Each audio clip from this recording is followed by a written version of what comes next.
에이. 하늘 낮은 곳에서 이야기를 한다네. 하늘 낮은 곳에서 노래를 부른다네. 하늘 낮은 곳에서 글을 쓴다네. 하늘 낮은 곳에서 이야기한다네.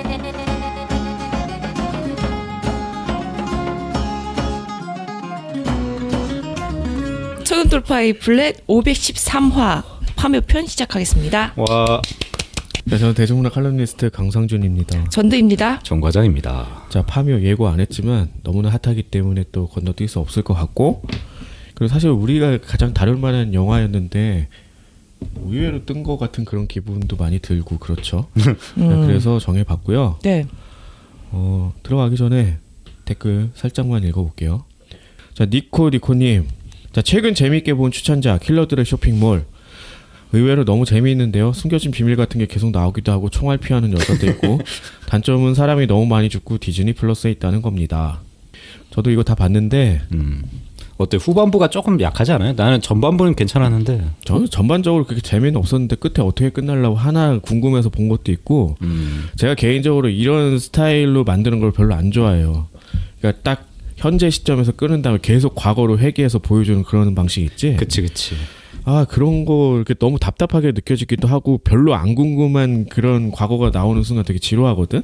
특히 용병 시절 얘기 나오고 이런 거. 아, 그래. 나도 그건 좀 그랬다. 이거 다 대충 짐작할 수 있는 부분이잖아. 어찌됐든 뭐 그런 것까지 뭐 굳이 이렇게 구현을 해가지고 보여주는지. 난 그냥 거기서 그 파신 걔나 좀 많이 나왔으면 좋겠는데 별로 안 나오더라고. 네. 동족 의식. 아, 되게 귀엽지 않아 사람이? 그리고 사실 뭐 시즌 2가 나올 수밖에 없는 상황으로 끝났잖아. 그렇지. 뭐 조한선은 뭐 어떻게 됐는지 마지막 보여주지도 않았으니까 뭐 둘이 화해하면 되는 거 아니야? 뭐 이런 거.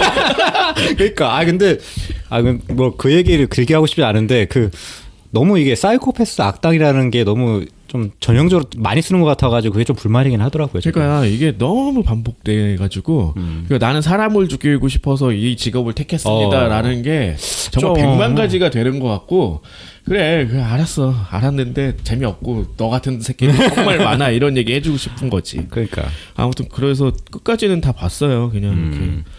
근데 진짜 초반에는 조금 볼만하다라고 생각했는데 계속 과거로 갈수록 저는 좀 그랬다. 나도 3, 4화쯤에 계속 과거로 가니까 아 그만 가 그 생각은 들더라. 결국 살아올 거라는 생각을 하게 만들잖아.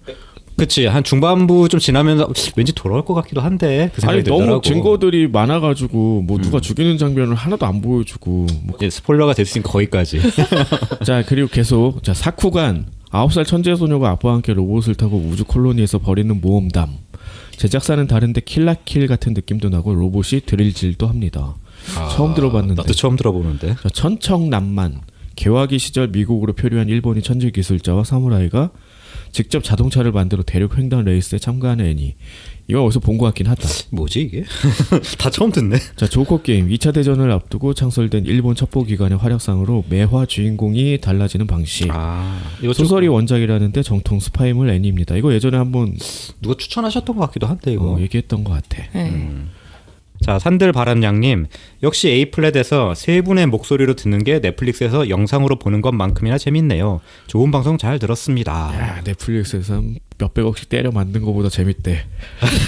넷플릭스에서 우리한테 돈 줘야 되는 거 아니에요? 그러게. 아니지. 뭐 우리한테 1억만 주면 진짜 훨씬 좋은 거 만들 수 있지.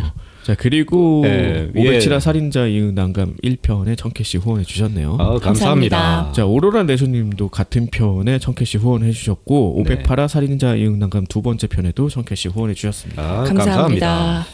자 남궁 레드님 살인자 이응 난감 다 보니까 딱 1편 올라오고 바로 2편 올려주시고 너무 좋네요. 타이밍 봐라. 감시당하는 기분 크. 자 이 작품 보면서 저는 경계에 대한 이야기라고 생각했습니다. 이탄은 그 괴물이 되는 경계를 우연히 넘어섰고 난감은 그 경계를 넘지 못하고 회장집에서 송초는 쏘지 못한 이유 역시 경계를 넘지 못했기 때문이라고 생각했거든요. 마지막에 정당방위마저 거부하는 모습 역시 괴물이 되는 경계를 넘지 않는 선택을 했다고 생각했습니다. 근데 정당방위라고 주장을 했어야 되지 않나? 그러면 경계를 안 넘은 거죠? 정당방위라고 해야? 그렇지. 내가 법 안에 테두리를 이렇게 감싸 안을 수 있는데 주장하지 않은 거잖아. 그렇죠. 그러니까 뭔가 약간 죄책감이 있어서 그치. 경계를 넘어서 사람들에게 다가가는 그런 느낌으로 난 받아들였는데. 근데 정당방위마저 거부. 근데 그렇죠. 이거는 본인에게 어떻게 보면 자기가 이제 죄책감을 느껴서 정당방위를 하게 되면 자기가 좀 면피할 수 있으니까 아예 그냥 죄를 받겠다 뭐 그런 거 아닐까요? 아니 그러니까 이탕을 그- 풀어준 거잖아요. 그러니까 선을 넘은 사람들 이탕도 넘고 다 넘었는데 그러니까 감싸 안으려고 어쨌든 했잖아 자기가 법을 넘어서면서 그렇긴 하지. 이탕을 잡아 넣어야 되는데도 불구하고 그렇지. 얘가 살인자라는 거 아는데 그러네. 그렇게 보니까 또 애매하네. 그래서 정당방위를 주장하지 않았다는 느낌이었거든. 음. 자, 근데 생각해보니 송촌을 친부모로 생각했다는 암시들이 있었네요. 회상신에서 다정하게 대했다던가. 저는 이 부분을 잘해주던 사람이 배신했다는 식으로 봐서 남강민이가 부모라는 착각을 했다는 생각은 전혀 못했는데 이걸 부모라는 착각으로 이어 넣으니까 여러 가지 퍼즐이 잘 맞네요. 역시 감사합니다. 이건 그 뭐랄까 타령 같은 느낌이야. 말투가 역시 재밌어요. 자, 지드너치티님. 507화 살인자 이응나가 1편에 500캐시, 2편에 500캐시, 그리고 496화 나의 데몬 1편에도 500캐시 후원해 주셨습니다. 감사합니다. 자, 그리고 유튜브 댓글도 읽어드리기로 했잖아요. 네. 그렇죠. 거기도 은근히 좀 쌓였더라고요. 네, 근데 뭐 축하 이런 거 다 빼고 축하의 마음만 받겠습니다. 두 개만 읽어볼게요. 네. 장송의 프리랜 3편에 이놈이 6679님이 남겨주셨는데요. 넷플릭스 알고리즘에 계속 보여서 신경 쓰였는데 요번 기회에 애니 정주행합니다. 26화까지 봤는데 책으로는 몇 권 정도일까요? 우리가 애니를 끝까지 다 안 봐서. 근데 책으로는 현재 11권까지 나왔으니까 한 6권이나 7권 정도 되지 않았을까요, 이거? 뭐 많이 가봤자 8, 9권? 뭐 그 정도 되지 않았을까 싶네요. 네. 자, 그리고 500이라 황야편에도 자 레오 영욱 배 7682님, 에리오 YOUNG WOKBAE 7682님 유튜브 음질이 팟빵보다 좋은 것 같아요. 똑같은 파일인데 왜 차이가 있지? 기분 탓입니다. 네. 유튜브도 많이 구독해주시고 네.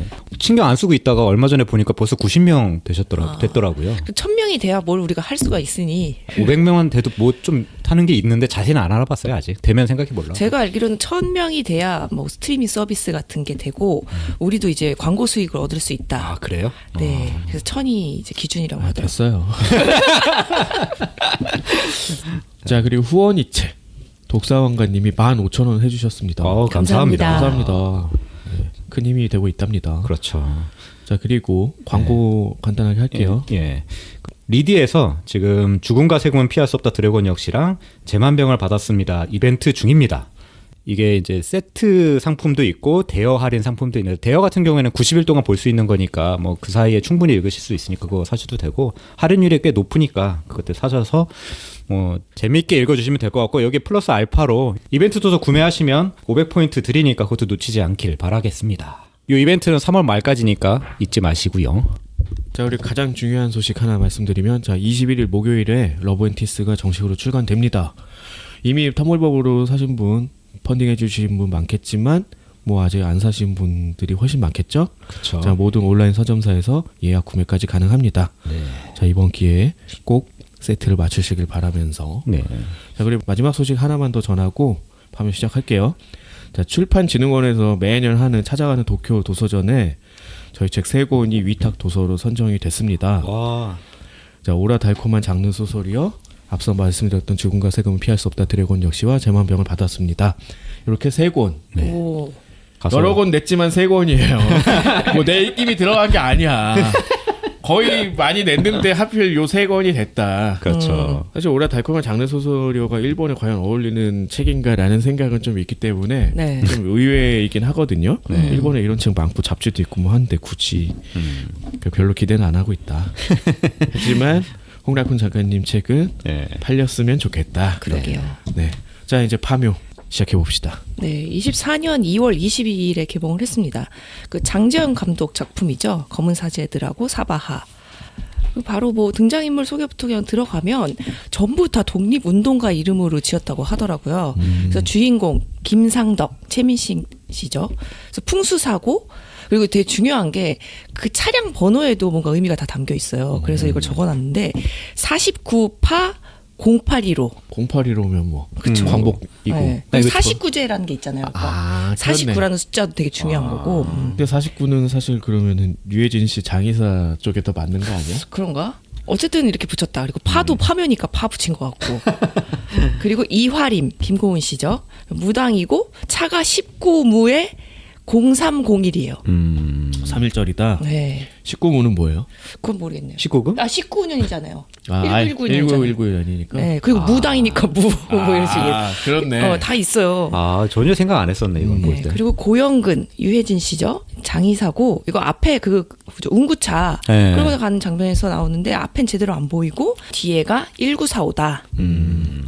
그리고 마지막으로 이건 누구나 다 아는 이름이죠. 윤봉길. 아 나 성은 신경 안 써가지고 그쵸, 계속 봉길이란 것만 들어서 봉길이라만 나오잖아요. 이름 특이하네 그 생각했거든. 네. 다들 약간 촌스럽다라는 느낌은 있었거든 이름이. 그쵸. 이도현 씨고 이제 법사. 그 북치는 분 아니야 그 네, 무당. 맞아요. 무당 뭐라고 해야 돼? 그걸 법사라고 부르나? 나 그런가 정확히 봐요. 용어는 그 몰라가지고. 무당인 건데 결국 어프렌티스라고 할 수 있는 거지.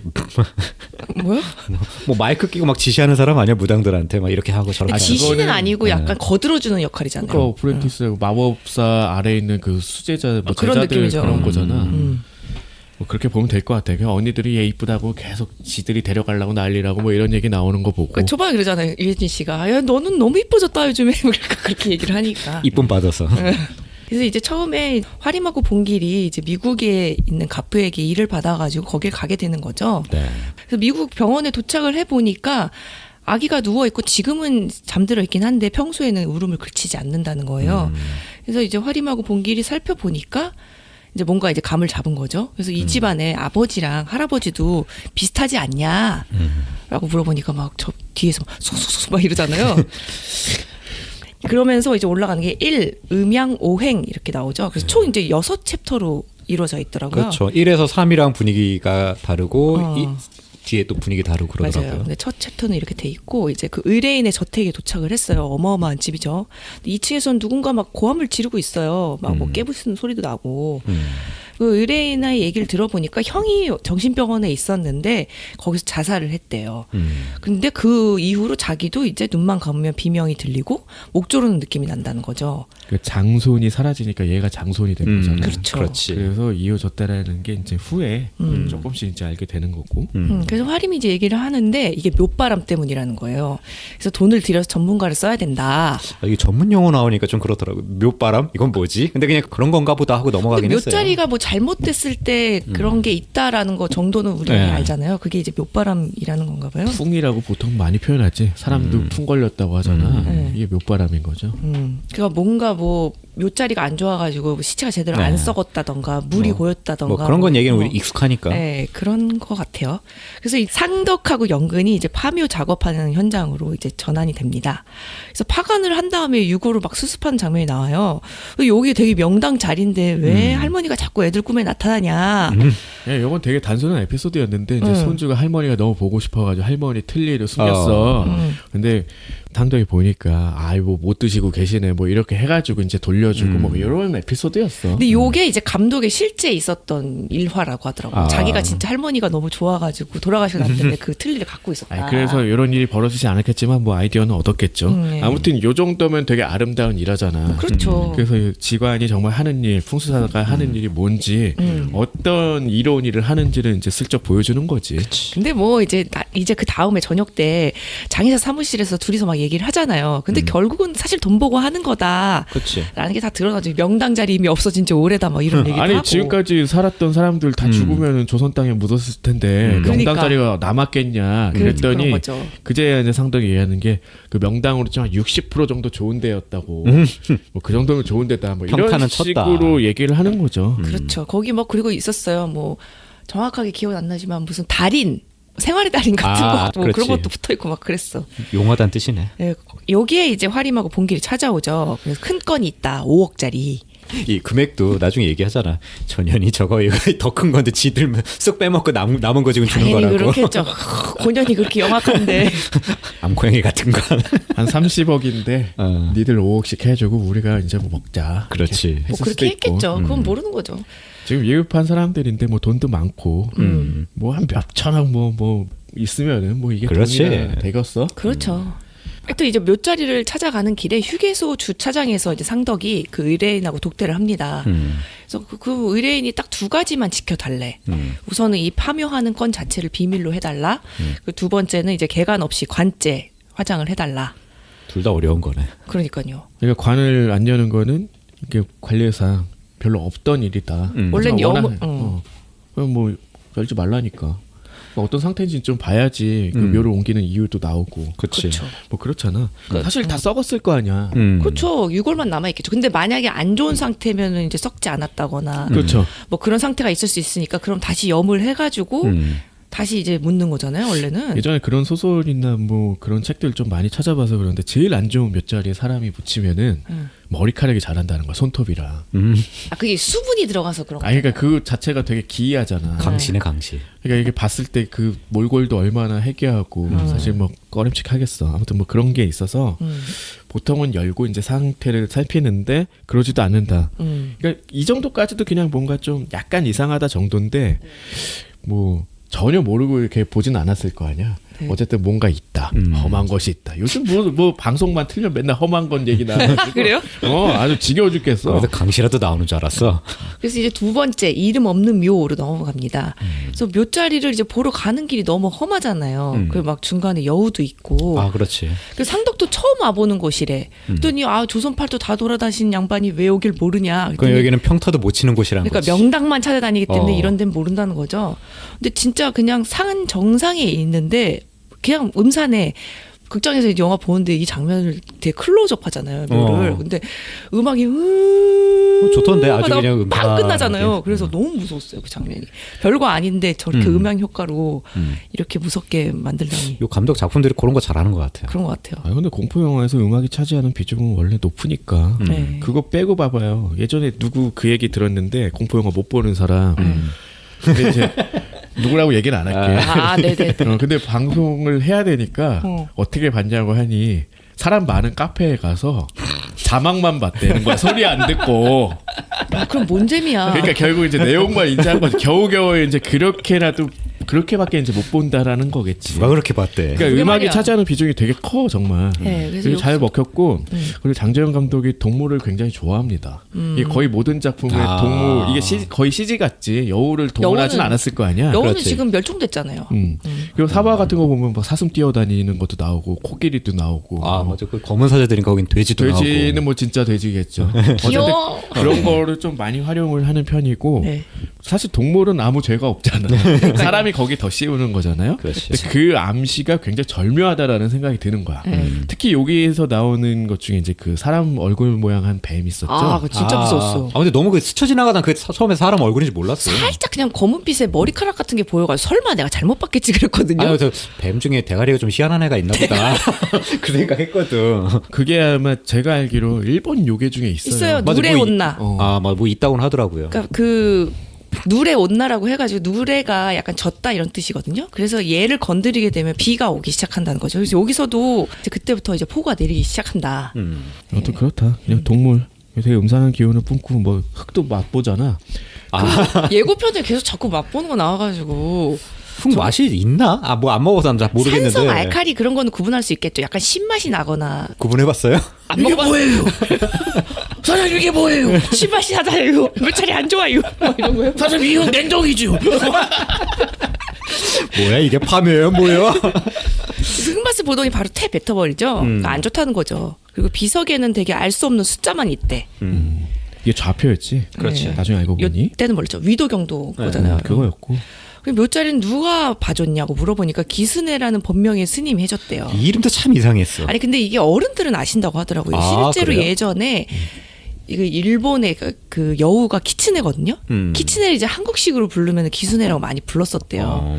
근데 나는 이 이름이 그렇게 이상하다는 생각은 안 들었거든. 네, 근데 본명이 기스네. 법명이라고 하니까 그래서 조금 묘하다는 느낌이었지. 왜냐면은 기시성의 순애라는 이름은 있을 법하잖아. 아니 근데 본명이라고 해서 전 좀 이상하게 느낀 게 본명은 대부분 두 자잖아요. 아 그렇지 뭐 현장 스님 뭐 이런 식으로. 네, 근데 세 자니까 좀 이상한 거예요. 그래서 아니 왜 그 많어? 아 사명당도 있네 세 보니까 세 글자. 그래요? 세국자 많어. 그 뭐 서경산 스님 뭐 누구? 누구라고요? 누구야 그건? 서경산 몰라? 법정 스님 뭐 이런 거밖에 아니 몰라가지고. 베스트셀러 작가인데 몰라 서경산 스님? 잘 모르겠는데. 와 여복에 아, 저승 그렇구나. 갈 때 뭘 가져가나? 아 그래요?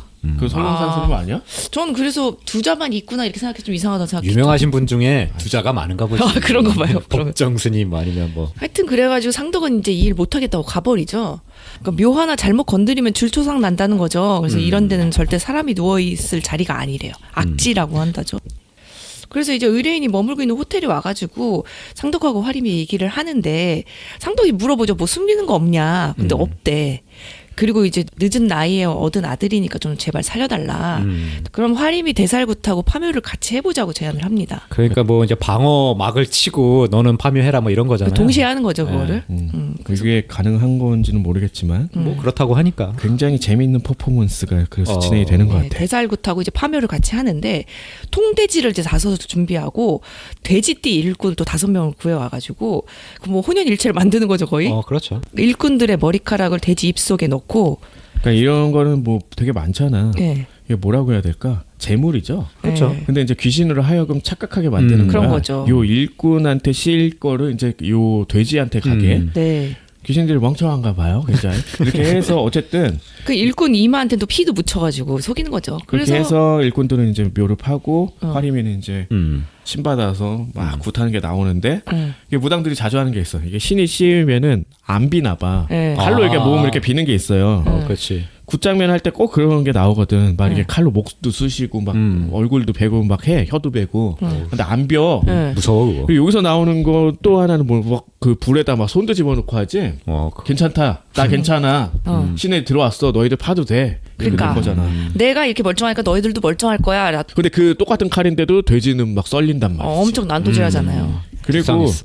제가 뭐 술 먹으면서 많이 얘기했던 건데 뭐요? 예전에 그것이 알고 싶다 해서 요런 비밀을 판 게 있었어. 요즘처럼 이렇게 뭐 사건 사고나 뭐 이렇게 사회 이슈만 이렇게 다루는 게 아니라 예전에 그것이 알고 싶다 같은 경우에 이런 비과학적인 거. 비과학적인 걸 이렇게 파헤치는 게 되게 많았거든요. 네. 그래서 무당이 왜 작두 위에서 뛸 수 있나 이걸 한 게 있었어. 아직도 기억이 나. 너무 날카롭잖아. 근데 이제 과학자들이 이제 분석을 내놓은 거는 연필 깎을 때 칼을 뉘어서 베지 않냐. 그러니까 이게 직각이면은 안 잘릴 수 무슨 있다라는 소리야? 엉뚱한 얘기를 했어. 그래서 발 다 날라가겠네. 그러니까 직접 올라가 보시든가. 그래서 검증을 어떻게 했냐면요. 저울을 놓고 그 위에다 작두를 놓은 거야. 당연히 무게가 나올 거 아니야. 근데 올라가서 뛰는 순간 무게가 안 나오는 거야. 그거 너무 놀라운데 그 방송에서 그 규명을 못했어요 결국. 그러니까 딱 귀신이 굉장히 잡아주는 신기한 현상인 거지 정말. 그러니까 무서운데? 뛸 수 있는 거야. 그러니까 이게 안 닿는 거지. 이게 어떻게 안 벼? 거지. 그러니까 그렇게 막 심하게 뛰는데도 그 위에서. 그래서 요즘에 없어졌다는 것 같아. 요즘에 작두 탄다는 무당 봤어요? 없어. 그건 진짜 완전 대단한 사람인 거죠. 요즘에 가짜가 많으니까 너무. 아무튼 나 그때 무게가 안 나. 야 그럼 규명해줘야 되는 거 아니? 뭐 있지 않아? 야 서울서 있겠지. 막 이랬는데 안 나왔다고. 아무튼 그런 걸 보여주고 여기서 아까 얘기했던 노래 웃나? 네. 이게 나왔는데 그 중에 이제 한 명 이 돼지띠 일꾼이 그냥 사보로 썰어버렸지. 네, 그 다음에 주동강을 갑자기 비가 오기 시작하고 이제 철수하는 거예요. 네, 그래서 화장을 이런 날 하면 좋은 곳 못 가시니까 우선 병원 안치실로 옮기자. 그래서 3 이제 홀령으로 넘어갑니다. 미리 이제 섭외해놓은 장례식장이 있었어. 얘네들이 여기 다 빠꼬미들이라서 그렇지. 커넥션도 있고 네트워크가 다 있지 뭐. 그냥 가서 뭐 한번 해주십시오 또 하는데 돈 다 찔러주고 하더만. 어쩐지 돈 받고 뭐 이런 것도 있긴 했는데 네. 굳이 그 왜 그렇게 했는지 국밥 좀 먹고 와. 막 이렇게 자꾸 전화하고. 그럴까 무슨 왜 자기 왜 밥 먹는 거를 메뉴를 정해지냐 그러면서 그러니까. 투덜투덜 대면서 가긴 하죠. 근데 뭐 장례식장에 있는 게 육개장밖에 더 있겠어? 그렇지. 그렇긴 하죠. 근데 상동은 갑자기 뭐 알아볼 게 있다면서 묘소 가는 길에 봤던 그 보국사라는 곳을 찾아갑니다. 근데 거기에 이제 풍수 표식이 있었거든요. 그래서 이제 거기 스님한테 물어보니까 산 정상묘는 뭐 관 속에 뭐 금은 보호가 있다느니 뭐 그런 게 있어가 도굴꾼이 되게 많았다는 거예요 예전에. 근데 다들 실패했다. 네, 근데 그때 이제 도굴꾼들 장비가 여기 창고에 남아 있다.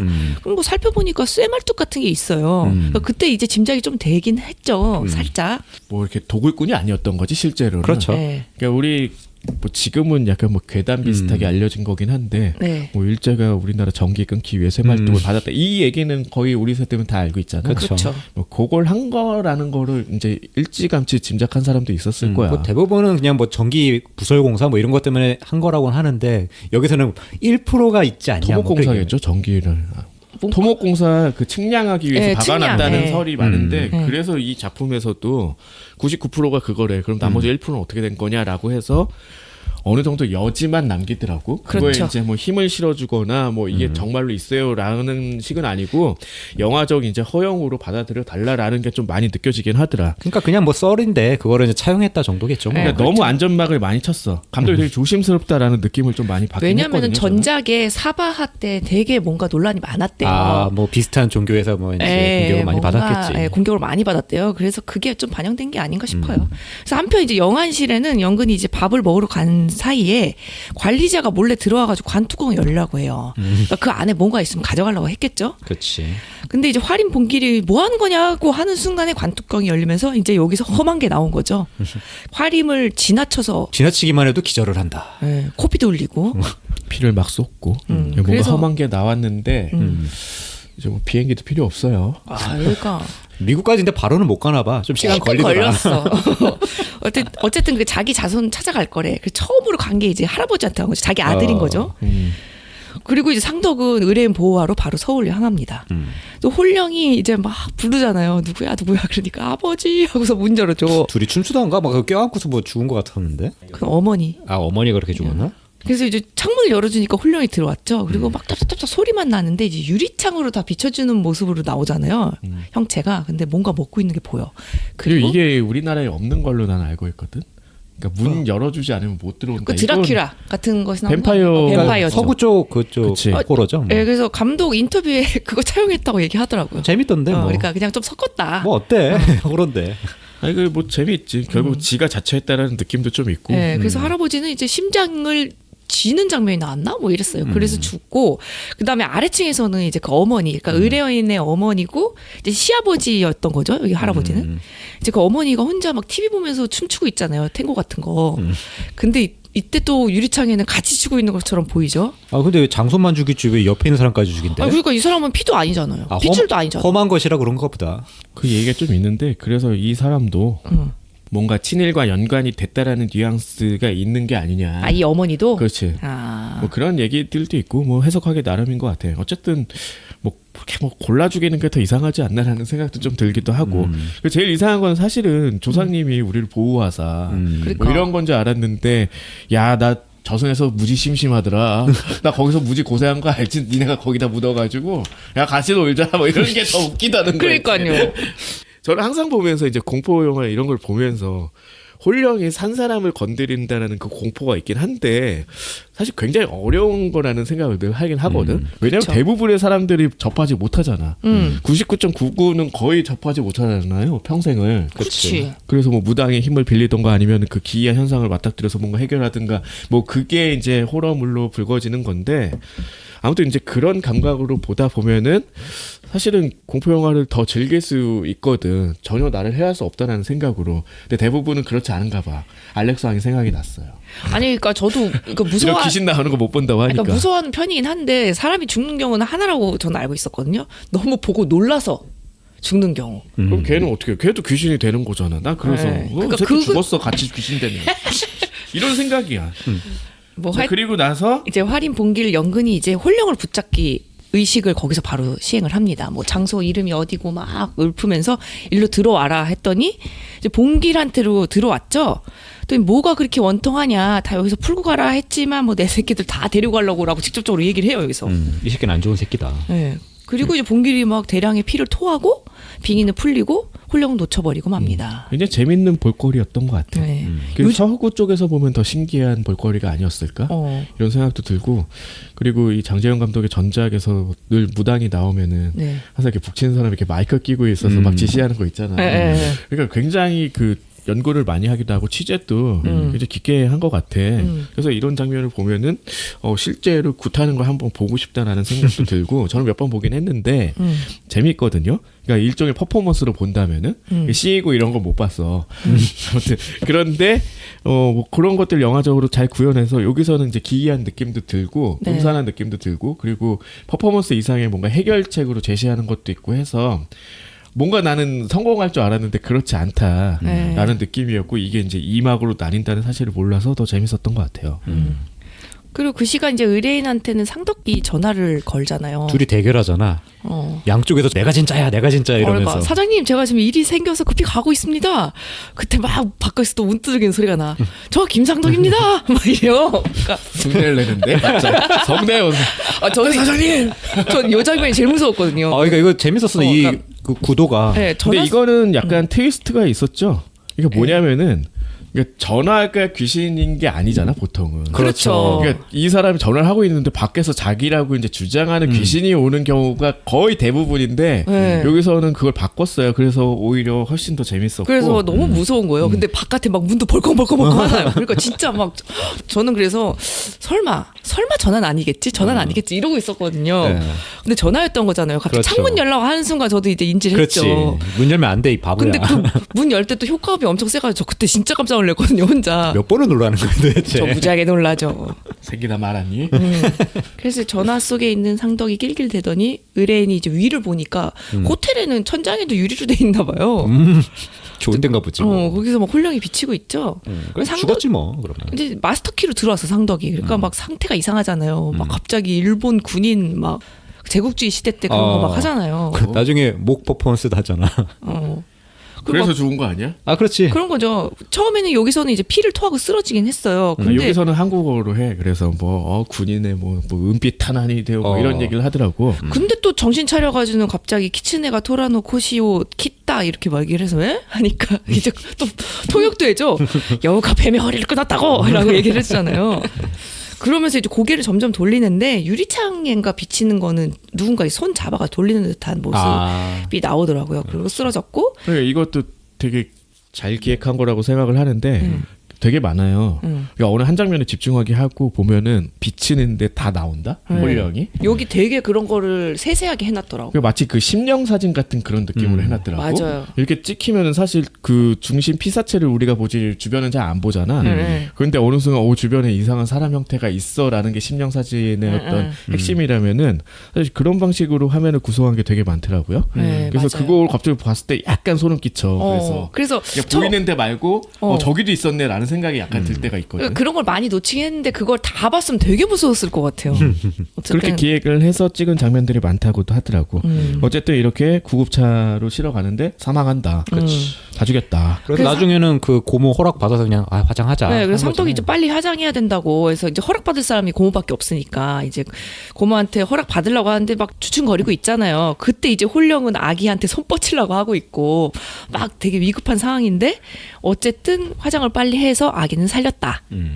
그리고 이제 동티라는 게 뭔가 했더니 영적인 존재한테 노하게 해가지고 이제 보복을 당하는 거. 그래서 동티 난다라는 말을 한다고 하더라고요. 동티라는 말 몰랐어요? 네. 이런 모르죠. 말 예전에 많이 썼는데. 그러니까 이 알 수 없는 이유로 애들이 막 아프고 뭐 이런 거 동티 났다고 이제 그런 얘기를 많이 하지. 여기서는 그 일꾼이 동티가 났죠. 그런 거죠. 그래서 상덕한테 이제 뱀 사체를 좀 찾아가지고 천도시켜 달라라고 하죠. 그래서 또 상덕이 또 몇 차례 가가지고 막 살펴. 그랬더니 그 진짜 시체가 있잖아요. 얼굴이 여자 얼굴이야. 그래서 그때 너무 놀라가지고 뒷걸음치다가 삽으로 바닥을 딱 찍었는데 소리가 땡 울리니까 이거 뭐야 이상하잖아요. 그래서 파기 시작해 보니까 관이 하나 더 있는 거예요. 첩장이다. 심지어 세로로 수직으로 박아놨어. 되게 기이하지. 기이하죠. 진짜. 나중에 보면 이제 그 쇠말뚝이 안 나오잖아요. 아예. 네, 그러니까 이거 자체가 그렇지. 말뚝이었다라는 그리고 거잖아요. 심지어 그 칼을 품고 있었지 네. 시체가. 그래서 이제 그걸 쇠말뚝으로 형상한 게 있었고. 네. 아무튼 여기서 굉장히 이 사람들이 기이한 짓을 합니다. 네. 야 관을 꺼내자. 갑자기 이게 모든 사단의 시작이잖아. 아니 그 앞에서는 분명히 저 사장님 일 안 하겠습니다 가버렸잖아요. 그런 사람이면 이것도 그냥 말아야지. 이 직업 의식이지. 이건 안 되는데 이러면 하면서. 근데 관을 꺼내. 근데 너무 크잖아요. 큰 그렇지. 관- 웬만하면 물러설 만한데 그냥 하더라고. 근데 이걸 관을 꺼낸 이유가 사실 상덕같이 않아가지고 그게 저는 좀 마음에 안 들었는데 그러니까. 약간 민족 의식을 내세웠어. 여기서 갑자기 어. 여기서 했나? 그러니까 자기 딸이 있는데 나중에 외국에 있다고 했나? 이제 그 독일. 애도 나오고 해가지고 한국에 들어와서 살게 할 거라고 하면서 내 딸이 자손이 살 곳은 뭐 어쩌고 저쩌고 해야 된다. 거기 그런 조금 거였잖아요. 이상하긴 했어요. 근데 뭐 그러려니 하고. 그러니까 그 정도의 민족 의식은 뭐 보통 사람이라 다 가지고 있다 정도로 이해하면 될 것 같고 그래서 이런 장면들 때문에 이 영화는 이제 반일인가요? 뭐 이렇게 질문하는 기자들도 아 근데 왜 있고 반일이 왜 좌파요? 난 그것도 이해가 안 가네.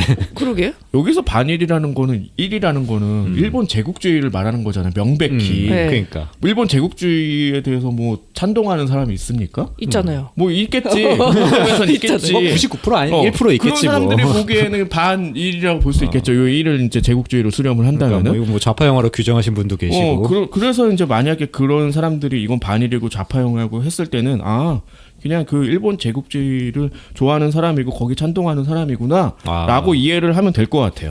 거기에 더 이상 그 이데올로기적으로 흔들릴 필요는 없을 것 같아. 그렇죠. 그래서 이제 관을 이제 싣고 밤 늦었으니까 보국사로 향합니다. 그래서 하룻밤만 이 절에 보관을 해달래. 그 그러고 스님은 뭔 먹방. 죄야? 막 국수도 먹이고 뭐 술도 한 잔 주고 했는데 그날 갑자기 또 죽어요. 그런 거죠. 마지막 만찬이었죠 아, 누군가에겐. 그 창고에다 관을 또 옮긴 다음에 혹시 모르니까 둘레에다 찹쌀하고 말피로 또 아니, 결계도 난 쳐놨잖아요. 그래서 그 찹쌀하고 말피랑 뭐 이런 거 해놨잖아. 그래서 뭐 강씨라도 나오나? 강씨 그 찹쌀 맞으면 팍팍팍 튀잖아요. 아 그래요? 그건 전 세계적인 거고. 그래서 결계를 쳤으니까 못 나오겠지 했는데 이제 뒤에 나오지만 너무 그래서- 세. 아니 그 천장으로 뚫고 나간 거잖아요. 아. 그 결계를 못 나가니까. 그게 3차원이 아니었나 봐. 그러니까 3차원이 아니었으면 위에 관 위에도 아니 뿌렸어야지. 근데 옛날에 홍콩 영화에 강씨는 있으면 위로도 못 간단 말이야. 근데 얘는 그러니까 걸어 나올 걸 생각하고 이제 2차원으로만 둘러놨는데 그래. 뚫고 나갔다. 어떻게 위로 솟아 나갔어. 머리가 좋네. 그리고 항상 장재영 감독 영화에 나오는 또 재미있는 장면 중에 하나가 네. 이 가위 눌림을 표현하는 게 굉장히 기발해요. 아. 이번에 이제 돌아가신 스님이 갑자기 이 봉길이 봉길 배를 배- 밟고 이렇게 서 있잖아. 아. 그랬더니 가위를 풀라고 이제 막 손으로 뭘 쓰고 깨어나는 장면이 있지. 네. 그런 것도 있고 뭐 전작인 검은 사제들의 또 뭐 이렇게 그 개 죽이고 그런데 동생이고 뭐 이런 것도 나오고 네. 사실 악몽처럼 표현이 되기도 했고 음. 사바해도 나오지 이제 그 망령들이 막 기어 내려오는 그 장면 진짜 그게 기이했어요. 거의 다 가위라고 볼 수 있겠죠. 거기 그렇죠. 왜냐면 의식이 있잖아. 어. 깨어 있다라는 의식이 있는데 얘가 몸을 움직이지 못하는 걸 우리가 가위라고 부른다면은 그런 게 굉장히 재밌고 섬뜩하게 표현이 돼. 또 하나 생각나는 거는 불신지옥이라는 영화를 보면은 거기서도 가위 눌림 장면이 나오거든요. 네. 귀신이 돌아서서 내 다리에 앉아가지고 다리를 팍팍팍팍 긁고 있는 장면이 나와. 너무 싫어. 너무 잘 만들었다는 생각이 들었어. 아 너무 싫어. 그래서 얘기만 들어도 막 소름 돋지 않아요? 그래서 못 움직이는구나. 뭐 그런 것들 아니, 왜 그럴까라고 이제 상상을 하면은 뭐 여러 가지 방식이 있겠지만 이걸 시각적으로 구현을 하는 거는 참 감독들에게 굉장히 극진한 재미가 아닌가. 여기서도 잘 만들었다. 어쨌든 근데- 이렇게 해서 이 스님도 가고 돼지도 가고 소도 가고 뭐 아니 근데 그 전에 중요한 게 하나 빠졌는데 이제 고모가 여기 찾아왔어요. 그래서 그 관을 보여줬는데 모르는 관이래. 그랬더니 이제 상덕이 물어보잖아요. 부친이 아주 유명한 분이셨더라고요. 나라 팔아먹은이라고 했더니 그래서 벌 준 거 아니냐. 그랬더니 그래서 이상하다는 거죠. 고모 입장에서는 자기 그 부친이 되게 일본에 충성한 건데 왜 이런 악질을 소개해 준 건지 잘 모르겠다. 그리고 그 사람이 이제 기순애라는 사람이 알고 보니까 일본 풍수사라는 거잖아요. 음양사죠 정확히는. 그러니까 나중에 이제 음양사로 밝혀지죠. 나오지죠. 예.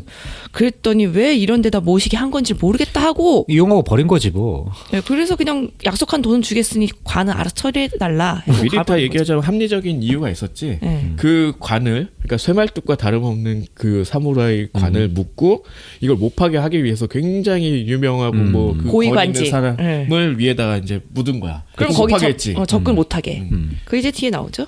어쨌든 그래서 이제 5번째 도깨비 불로 넘어가면은 이제 보살님이 돌아가셨고 돼지도 죽었고 사람도 죽었고 이제 그 난리가 났고 그리고 요 도깨비불 여기서만 이 부제가 오니. 온이라고 붙었어요. 예, 불 쪽에 조그만하게 일본어 글씨로 온이라고 써져 있어요.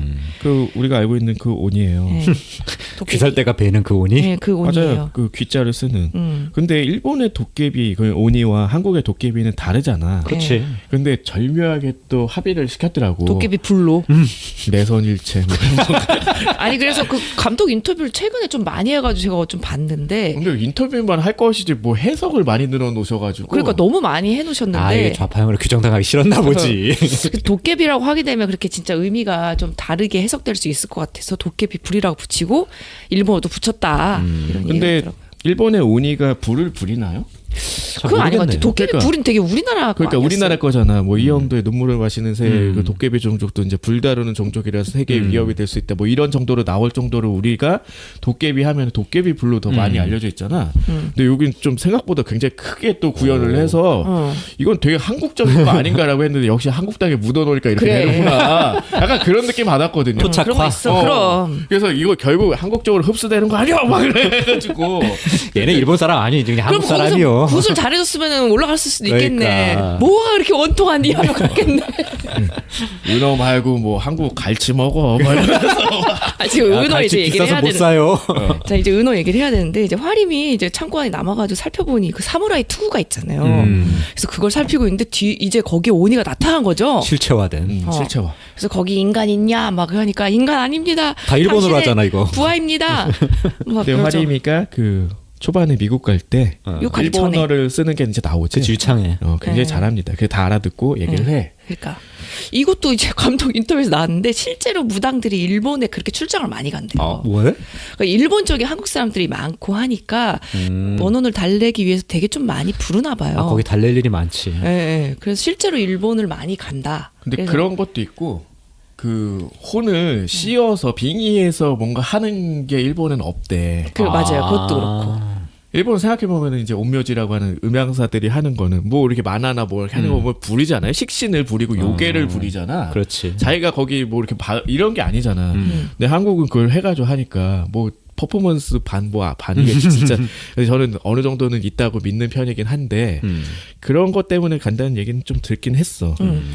하여튼 그래서 그러면서 그 오니가 물어보는 게 은어와 참외를 대령했느냐라고 하니까 은어를 준비하겠습니다 하니까 이제 뭐 알겠다 하는 식으로 끝나는 줄 알았는데 인간이었네 하고선 들키잖아요 여기서. 그렇지. 언니가 만만한 애가 아니었지. 그때 이제 봉길이 와가지고 막 막는데 뭐 되겠냐고 상대가 오히려 푹 찔리잖아 그냥. 손으로 그냥 배를 찔러버리잖아요. 그래서 뭐야 이도현 여기서 퇴장인가 했는데 그때 이제 닭소리가 나면서 앞에서 말했던 그 거대한 도깨비 불로 변하더니 사라지죠. 그리고 나서 이 도깨비 불을 본 사람들이 약간 그 망한 상태가 되는 것 같은데. 네, 그러니까 환영을 받나 뭔가 이제 주마등 같은 걸 받나 뭐 그런가 그런 보다. 느낌이었어요. 뭔가 죄책감을 자극하고 뭐 그런 정도로 이제 생각할 수 있는 그런 걸 스스로 막 보고 있는 것 같은 그런 느낌. 그런 걸 좀 자아내죠. 그 병원 수술실 앞에서 이제 상독하고 화림이 대화를 하는데 그 몽길. 예, 다쳤으니까. 그래서 홀령은 원래 사람을 못 이긴다는 거예요. 그래 내 그쵸? 말이 이거야. 왜냐면 육체도 없고 그래. 정신도 사람이 강하기 때문에. 그러니까. 이게 되게 한국적인데 이게 일본을 받아들여서 그래서 저는 반일이 너무 우스운 게 장재현 감독이 정말 일본 문화에 정통을 했기 때문에 이 작품이 나올 수 있었던 그렇죠. 거야. 그러니까 한국과 일본의 어떤 그 샤머니즘의 차이를 분석을 하고 그렇지. 이거를 한국에서 어떻게 받아들일까 이걸 모색을 한 거잖아요. 전작인 사바도 보면은 기독교랑 불교가 굉장히 절묘하게 또 맞아요. 두 가지 점을 찾아요. 근데 이 작품도 이제 그런 방식으로 이제 약간 모색한 그런 작품이라고 생각이 드는데 그래서 정령이다 육체를 가지 이런 거랑은 싸워본 적이 없어서 얘네들이 이제 고생을 하는 거잖아. 그렇지. 그런 그리고 것- 굉장히 납득 가능하고 굉장히 좀 신묘한 부분이긴 해. 그러니까 정령이라는 건 사람이나 동물의 혼이 사물한테부터가 진화한 형태라 우리나라에는 없대. 그래서 자기도 못 느꼈다는 거잖아요. 그리고 이제 그때 봉기를 이제 척추 쪽에 손상이 있대. 뭐 내장은 뭐 대충 처리를 했는데 그래서 큰 병원에 옮겨야 된다고 하니까 그때 이제 상덕이 뭔가 깨달은 거죠. 풍수사니까 알잖아요. 남의 아픈 거 얘기 듣고 깨달음을 얻었어. 이제 거기가 딱 그 지점인가 보다라고 하면서 다시 또 보국사로 또 가. 그래서 보국사 창고에서 막 물건을 살피는데 이제 뭐 주인도 없겠다 돌아가셨겠다 마구 거죠? 뒤지더라고. 풍수 관련 책도 나오고 사진이 있는데 도굴꾼 치고 너무 비장하다는 그러니까 표현을 하죠. 다 비장한 얼굴로. 네. 그냥. 그리고 거기 철혈단이라고 적혀 있죠. 누가 봐도 이거는 구도 자체가 독립운동 하시는 분들이 이제 빼고 다녔다. 아니 그 사진들 되게 많잖아. 우리 독립운동가들 사진 찍은 거 있지. 네. 의열단 뭐 이런 거. 이것도 그 구도로 찍었어. 그런 느낌으로 찍었죠. 그리고 이제 곡괭이 같은 거에 보니까 자루에 단원 이름이 다 새겨져 있는 거예요. 그래서 이제 여기서 아이템을 획득을 하죠. 그리고 6번째 이제 마지막 쇠말뚝이라는 제목으로 시작을 합니다. 부제는 철침. 그 이제 봉길은 수술을 잘 했어. 다 끝났는데 의식이 이상하게 안 돌아온다는 거예요. 서울병원에서 수술 마쳤는데. 그래서 이제 두 무당이 합류를 해가지고 도깨비 놀이라는 것을 하게 됩니다. 중간에 화림이 계속 통하잖아 누구랑 언니랑. 그게 이분이지. 그런 거였죠. 그래서 화림이 이제 전라도로 말을 하고 임산부 광심이 있는데 경상도 그리고 고등학생 자해가 충청도 사투리로 수다를 떨기 시작하는데 이게 재밌더라고요. 재밌어. 귀신을 속이는 거잖아요 이게. 그 세 개의 언어가 막 섞여가지고 하는데 되게 언어라. 방언. 방언 그래 방언. 자기들끼리 막 수다 떨니까 궁금해서 이제 도깨비가 튀어나온다 이런 건데 굉장히 재밌죠. 그리고 여기 병실에서 무슨 짓을 해도 아무도 안 온다. 막 창문에 부적 붙여 무슨 고기 떡 날러 뭐 닭 두드려와. 여기 밖에 방해 금지라고 저기 펜 붙여놨어. 1인실이라서 그래. 특실이야 특실. 특실이라서 그래. 아니, 전공의가 파업해서 그렇다니까. 그 수술은 어떻게 받았어? 지금 늦춰지고 있는 거 아니야 지금? 파업 직전에 받았나 보지. 그래서 이제 봉길이 눈을 떠가지고 막 일본어로 말하잖아요. 막 나의 주인은 만명을 베어 신이 된 사람이다. 그리고 니들은 결국 다 죽는다. 막 그런 얘기를 하죠. 뭐 사무라이다. 이런 개념도 되게 일본적이죠. 네. 그러니까 우리가 잘 알고 있는 것 중에 하나가 이제 야스쿠니 신사. 거기서 이제 사람을 일본에서 이제 모시면은 신이 된다라는 게 있잖아. 한국에는 별로 없어요. 별로 없어. 그치. 중국에도 좀 있어. 관신, 관우 같은 경우가 뭐 대표적이고. 여기서 그런 건데 그 야스쿠니 신사도 사실 우리가 생각하기 전범인데 거기서 모시고 있는 거잖아 신으로. 그렇지. 똑같아. 여기서도 10,000명을 죽였대. 세키가라 전투 뭐 이런 얘기 나오지. 네. 그래서 왜 10,000명을 죽였는지는 알 수 있겠더라고. 칼이니까. 아니 키가 2m40으로 설정이 돼 있어. 아니 그 당시 일본에 그렇게 키 큰 사람이 있다고? 그러니까. 아, 있으면 진짜 괴물 같겠다. 거의 최홍만이 혼자 다 썰고 다닌 거야. 아 진짜 그럴 것 같아. 조금만 휘두르면 다 죽겠어. 이러면서 다 썰었겠네. 사실 진짜. 그 당시 그 외구의 키가 평균 키가 뭐 140, 150 정도밖에 안 됐다고 하니까. 한 180 정도 되면은 그렇게 느꼈을 것 같기도 해요. 미야모토 무사시가 추정컨대 한 175 정도 됐대. 엄청 큰 엄청난 거지. 거한이었다고. 아, 그런 나도 얘기가 가면은 있잖아. 거한되는겨? 그렇죠. 그래서 미야모토 무사시가 이제 쌍검을 휘둘릴 수 있었던 거는 뭐 그런 이유잖아. 엄청난 완력이 있어서 뼈도 벨 수 있었다 한 손으로. 아 근데 진짜 무겁잖아요. 그러니까. 그거 들기 힘든데 근데 우리 카타나. 들어보니까 엄청 무겁더만. 엄청 무거워. 그러니까 뭐 그렇다라는. 손목 나가. 우리로 치면 사실 단신인데 뭐 그렇다는 얘기가 있어. 어쨌든 그래서 10,000명이나 죽였대. 신이 됐대. 뭐 그래서 이제 싸운다. 이제 병원으로 이제 상덕이 돌아와가지고 연근하고 화림한테 얘기를 하죠. 상덕이 혼자서 가서 또 파봤잖아요. 근데 거기서 온이 얼굴 발견했잖아요. 그렇지. 근데 거기 가서 또 잠들어 있더라. 그러니까 결국은 뭐냐? 거기가 범의 허리다. 그러니까 거기다가 분명 여우가 새침을 박은 거다. 그래서 아까 미리 얘기했지만 그 자체가 그냥 결국은 새침인데 여기서는 모르고 새침을 이제 팔러 가자라고 하는 거죠. 분명히 있을 거다. 그렇지. 100% 있대 여기서. 그러고 100%인데 이상하네 왜 없지? 뭐 거의 이런 거잖아. 그래서 또 뭐 여기 잠깐 뭐 나오는데 뭐 봉길이 드레싱 할 때 그 몸에 새겨진 불경 같은 거. 그게 금강경이라고 하더라고. 예, 근데 거기를 피해서 했는 걸 보고 이 새끼 이거 피했네 하면서 아 그 효과가 있구나 해가지고 얼굴이랑 막 손에 다 새기고 가죠. 그쵸. 셋이. 그나마 좀 안전할 테니까 뭐 그 피해서 찌를 수도 있겠지만. 예, 그리고 은어랑 철혈단 곡괭이를 들고 갑니다. 중간에 공무원이 막잖아요. 이렇게 네. 얼굴에 그죠. 면인데 이상한 거 써놓은 사람들이 간대니까 약간 무서워서 보내주는 그런 느낌이었어요. 그치, 이상 무서운 애들이다 얘네들. 그리고 실제로 뭐 한국 공무원이라면 충분히 그럴 수 있을 것 같다는 아 생각했어. 요즘 한국 공무원들 과로하잖아. 아니 그게 아니라 얘네들 맞고 정말 그럼 되게 피곤해질 것 아, 같거든. 그렇지. 또라이 같잖아 너무. 그렇지 미친 듯이 민원 걸 거 아니야. 야 우리 이거만 파고 갈게요. 막 이렇게 하는데. 그거 만약에 거절해봐 나중에 막 전화하고 뭐 별짓 다 전화하고 하겠지. 그런 게 아니라 하여튼 미친놈 같아가지고 그냥 보내줬다는 그런 느낌이 좀 느낌이에요. 있었지. 진짜 약간 벙쪄하는 표정이 딱 있었잖아요. 그래서 이제 오니가 나타났어 시간에. 그랬더니 미리 은어로 큰 나무까지 유인을 해놨잖아요. 막 씹어먹는 장면 막 나오잖아요. 실제로 막 콜라겐 같은 걸로 만든 거라고 하더라고. 그래 이거 어떻게 씹어 진짜 그거를. 아니 왜 못 먹어? 우리 빙어 같은 건 그냥 먹잖아. 아니 근데 그 머리를 와작와작 씹어 먹기는. 빙어 그렇지. 다 아, 먹잖아. 그 조그만데 이건 이만했잖아요. 그 사람 치고 빙어야. 뭔 소리야? 최홍만이 500ml짜리 손에 든 거랑 비슷한 거지. 그럼 200ml로 보이는 거 아니야? 하여튼 그래서 화림이 이제 큰 나무 신인 것처럼 행세를 해서 이제 말을 걸기 시작하는 거죠 오니한테. 그리고 그 사이에 이제 샌발트로 뽑아서 뭐 말피를 씻으라 뭐 이런 건데 아무리 찾아도 없잖아요. 그때 이제 화림도 오니한테 발각이 되죠. 인간이었네. 그랬더니 이제 그렇게 상냥하게 얘기했다고? 별로 안 무서운데? 인간이었네? 인간잖아! 뭐 이랬을 거예요. 그랬더니 이제 할매신이 막아줘가지고 겨우 도망을 칩니다. 맨날 옆에 뭐 할매신이 있다 이런 식으로 얘기는 했었지. 원래- 화림이 모시고 있는 신인 거죠. 원래 무당들이 실제로 그렇게 빙의되어 있는 신이 있다고 하잖아요. 그래서 그 할매신이 중간에 몇 번 나왔는데 여기서 이제 큰 도움을 주신다. 그리고 이제 또 시간이 지나서 그런지 온이는 또 도깨비 불이 돼가지고 묘 쪽으로 돌아가고 있어. 그렇지. 상덕 아직도 쇠말대 못 찾아가지고 그 헤매고 있는데. 근데 연근이 막 피해하는데 상덕이 도깨비 불을 보더니 또 뭔가 뭐 환영을 또 봐가지고 그냥 서 있잖아요, 가만히. 아, 그렇지. 그 도깨비를 보면 그렇게 되지. 네, 그래가지고 결국 배를 찔리죠. 또 내 부하가 될래, 간 내놓을래, 가만히 있으니까 간 바로 찔러버렸어. 대답을 빨리 해야 된다. 부하 빨리 해야지. 5초 내로 해서 써야지. 화림이 이제 급하게 온이한테 말피를 뿌리니까 그 쓰고 있던 그 투구가 막 녹아내리잖아요. 처음부터 말피 뿌리든가 그러면.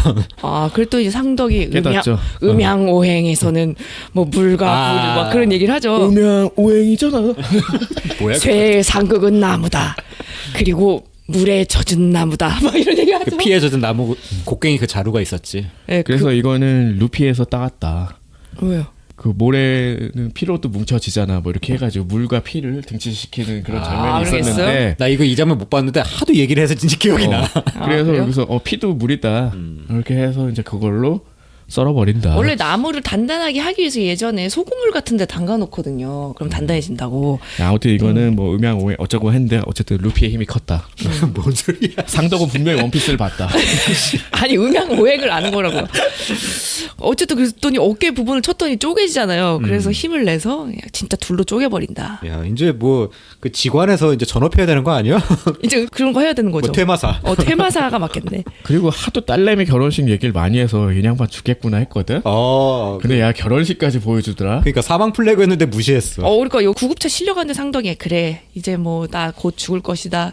뭐 어차피 뭐 흙으로 돌아가는 것이다. 뭐 이런 얘기 하더니 근데 딸내미 결혼식 이러잖아요. 갑자기 개그 코드. 예, 그래서 에필로그에 이제 뭐 TV에서는 이제 강원도 고성에서 이런 인명 피해를 일으킨 반달곰을 뭐 포획했대. 근데 그 반달봄 별로 안 커 보이는데 그게 사람을 그렇게 죽일 수 그러니까 있다고? 완전 귀엽게 생겼던데.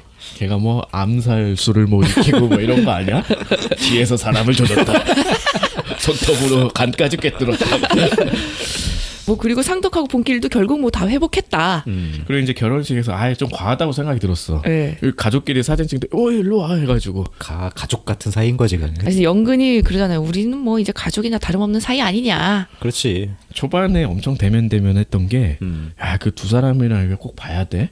이렇게 했는데 어쩔 수 없이 그 비즈니스 관계로 뭉쳤던 게 있었잖아. 그렇죠. 돈 때문에 하는 거죠, 사실은. 사실 뭐 이런 영화들은 굉장히 많으니까 어떤 일련의 사건을 거치면서 그렇죠. 굉장히 끈끈해졌다 뭐 이런 건 되게 많은데 요건 이제 가족 사진으로 표현을 하고 싶었나 봐. 전우지, 전우. 굉장히 한국적이죠. 그렇지. 이런 거. 예, 예. 나중에 결혼식에서는 이제 가족 사진 찍고 뭐 친구들 나오세요 뭐 이런 거 하잖아. 그때 찍으면 되잖아. 친구가 아니다. 우린 가족이다. 근데 그때 찍으면은 야 다음에 갑자기 여러 친구들인데 찍으면 웃기잖아. 그 아무 의미를 담을 수가 없어서 그렇죠. 이제 이런 방식으로 여기다가. 조금 오바를 했다. 아니, 중간에도 왜 그런 말도 했었거든요, 상덕이. 야, 우리 돈 안 되는 일 하나만 해보자. 뭐 이런 얘기도 중간에 나오기도 하거든요. 그렇지. 처음에 돈 되는 일만 하다가 나중에 돈 안 되는 일도 하고 네. 목숨도 걸고. 예. 그런 얘기였습니다. 자, 그럼 한 줄 평 하시죠. 나 이거 진짜 생각 안 했는데. 딴 데는 안 해.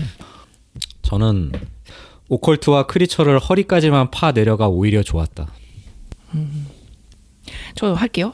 비장함, 코믹, 공포의 경계를 잘 지키다. 샤머니즘의 엔터테인먼트화. 그 크나큰 성공. 최근에 진짜 트위터에서 봤는데 굿어롱을 한다는 거예요. 굿 얼렁? 싱어롱이라고 있잖아요. 한다고. 진짜 그 경전이랑 이런 걸 주고 같이 이제 읊으면서 보는 그런 것도 생겼다. 귀신 들리는 거 아니요? 뭐 근데 그런- 그거 뭐 용산에서 한다며 아이맥스. 그 큰 데서 아니 아이맥스가 아니라 그 용산 어쨌든 관을 빌려서 한다며. 그래서 굉장히 의미가 커진다. 진짜 뭐 나오는 거 아니야? 세마트 진짜 거기서? 뽑아야 돼? 그렇지. 친일 새발등을 뽑아내자. 아무튼 다시 말씀드리지만 이 영화를 반일로 보는 건 너무나 얕은 그런 시각이 아닐 수 오히려 없고. 덕분에 입소문이 더 났지. 그렇죠. 사실 아무튼 처음에 저도 관심 전혀 없다가 그 한 줄 평을 보고 윤석열이 싫어할 영화 이 한 줄 평을 보고 도대체 무슨 내용이길래 갑자기 너무 어이가 없잖아. 나는 그 뭐지 좌파 영화라고 누가 하도 얘기해가지고 궁금해서 봤거든요. 아무튼 그렇고 저는 정말 일본 문화에 대한 이해가 앞선 영화라는 생각이기 때문에 오히려 뭐 그렇게 양분을 하자면은 차라리 친일 쪽에 더 가까운 영화가 아닌가. 물론 이제 문화적 친일이고 여기서 일은 일본 제국주의가 당연히 아니겠지. 아무튼 그런 면에서 상당히 각본 본인이 다 쓰시잖아. 네. 굉장히 훌륭한 각본가이면서 연출로서도 굉장히 이번에 아주 좋은 장면들 많이 담아냈고 네. 그리고 굿장면이 전작에도 계속 나오는데 여기서는 아주 대놓고 이제 여러 번 하죠. 네. 그런 장면들이 굉장히 좀 신선했다. 그 인도네시아 같은 나라에서 이제 귀신 영화 되게 많거든요. 거기서도 굉장히 지금 흥행하고 있다고 하더라고요. 거기는 오커트 영화 인기가 되게 좋다면서요? 지금 넷플릭스나 이런데 이제 그 보면 인도네시아 영화도 꽤 있어요. 보면 재밌는데 그런 영화들 약간 요런 결로 볼 수 있어. 정령에 가까운 거겠지. 그런 애들 나오고 뭐 이런 영화의 어떤 그 맥을 또 짚어서 약간 또 약간 뽕을 좀 넣어서 얘기하자면은 K컬처가 이제 여기까지도 가는구나. 호러도 국가야 너네 이 굿맛을 뭐하라 뭐 이런 거지. K9이 이거다. 이제 너희 굿얼롱 한번 해볼까 뭐 이러면서. 아니 이제 무상들 이제 막 진출하는 거 아니에요 해외? 그러게. 어. 그럴 수도 있겠다 진짜. 아무튼 재밌는 영화였습니다. 네. 기대가 없다가 오히려 그 좌파 이 코드가 너무 궁금해졌다. 아마 뭐 감사합니다. 대부분의 사람들은 거기에 별 반응을 보이지 않았다가 사실 이 오컬트 이게 사실 흥행할 영화라고 그렇게 크게 생각하진 않았을 거야. 그치. 그렇죠. 예전에 약간 너무 곡성. 마이너한 소재이기도 하고 곡성은 그걸 숨겼기 때문에 그 정도로 흥행을 했지만 여기는 아예 대놓고 그냥 오컬트. 숨겼어요. 이것도 숨겼어요? 숙였어요 거의. 아니 그래도 이런 무서운 영화이다 그냥 약간 이런 거는 범한 것이 숨어 있다 정도였지. 이거 마케팅에 호러라는 말 한마디도 없어요. 아 그랬나? 근데 포스터 보면 호러잖아 이거 뭐. 호러라는 말을 일부러 빼려고 되게 고심한 흔적이 보였고 그걸 대체한 말이 오컬트였어. 사람들이 오컬트란 말 알까요? 제가 극장에서 나오는데 여고생들이 그랬다니까. 몇 번 얘기했는데 우리끼리는 야 오컬트 영화를 하나도 안 무섭고 좋다 이랬다니까. 그러니까 이 오컬트라는 말에 대해서 뭐 한국말로 굳이 옮기자면 뭐 신비학 뭐 이 정도 되는 건데 이해하는 사람 이게 얼마나 마이너한 거야. 거의 없다가 뭐 차라리 이제 그렇게라도 이제 흥행이 했으니까 저는 되게 다행이라고 생각을 하고 네. 당시 곡성도 약간 그런 어떤 성과를 냈다라는 느낌은 있었거든요. 호러라고 했으면은 그렇게 흥행 안 했을 거고 어쨌든 그렇게 호러라고 생각하지 못한 사람들까지 호러 영화의 또 참재미 어쨌든 요런 아주 새로운 재미를 느끼게 해줬으면은 그것만으로도 어느 정도 성공이다 했는데 이 영화가 이제 그 계보를 잇는 걸 넘어서 뛰어넘었죠. 성적으로. 그렇죠. 앞으로도 더 기대가 됩니다. 자 그래서 다음화 예고하고 마무리할게요. 계속해서 장재영 감독의 영화를 이어가 보기로 했습니다. 자, 장재영 감독의 장편 데뷔작인 검은 사제들 다음 편에 할게요. 네. 자 A보다 발음 낮은 곳에 숨어있는 대중문화의 모든 것 천원 돌파 에이프랩!